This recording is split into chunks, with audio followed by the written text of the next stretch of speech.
Well, there's a long way to go, but right now the Labour Party in Wales, in stark contrast to their counterparts in England, are in buoyant mood because they look set to remain the largest party in the Senedd, on course, likely to form the next government. And if that were to happen by the end of the next Parliament, you could be looking at nearly 3 decades of uninterrupted Labour rule in Cardiff Bay. So they are in buoyant mood. You're about to see some images now from the Vale of Glamorgan count. That is a Tory target. We'll see what happens there. But the Labour vote share is holding up. It's up, in fact, on the 2016 vote share.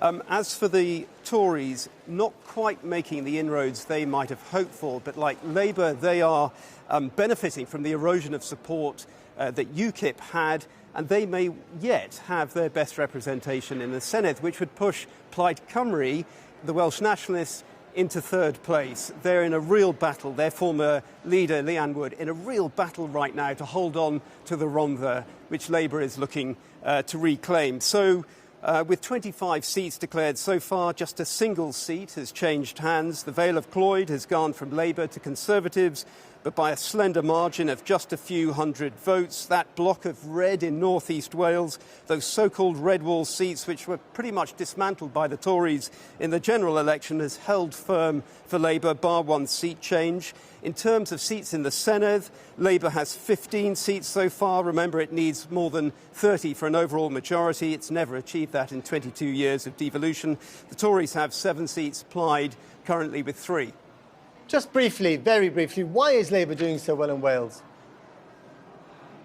Very distinctive voice from the party in Westminster, which dates back, 20 years to Rhodri Morgan and his Clear Red Water with Tony Blair's party, and also Mark Drakeford, the profile he's had, that unlikely frontman whose profile has been elevated through the Welsh Government's response to the pandemic. I caught up with one of the party's senior figures, the Health Minister in the last government, Vaughan Gething.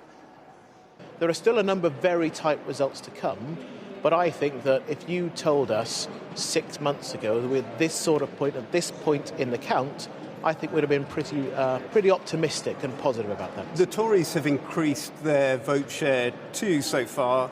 They're chipping into that so-called red wall in North Wales. It's going to worry a few in your party, isn't it? There's nothing complacent about where we are. Being positive about where is the reality of where we were just a few months ago. We've lost 1 seat in North Wales, and I certainly don't celebrate that or look away from that. We need to continue to listen to what people are telling us about Welsh Labour and UK Labour, and to continue to earn the trust of the people of Wales. We've taken no vote and no seat for granted. On that point, what's happening here with the Labour Party in Wales is in stark contrast to what's happening in England. What is so different about the party in Wales compared to the party in England? Well, we've been in government for more than 2 decades with a Welsh Labour First Minister, so we've had to renew trust with the people of Wales on a regular basis. And of course, we've been making choices during the pandemic. And actually, on the doorstep, the biggest point that was raised by members of the public was our leadership in the pandemic, followed closely by the vaccination programme. Now, in England, of course, Labour isn't in charge. So you've had an unfair advantage in that sense? No, we've had to deal with the responsibility of being in government. And there have been very difficult days, as you know yourself. You've reported on them, asked questions about them. So we've had to make really difficult choices. And I think that people have responded to the fact that we've done the right thing, which at times has been very difficult. And it's now about how we see the end of the pandemic and rebuild Wales through the recovery phase. If you get 28, 29 seats, do you govern as a minority government? Well, we need to have those conversations at the end, but those are real prospects depending on the results, but no one should read anything into that. We need to see all of the results. Still some tight results to come home. Llanelli, the Rhondda to declare as well. Still Labour-Tory marginals like the Vale of Glamorgan to come in, and all of those have a real bearing on the future shape of the Welsh Parliament.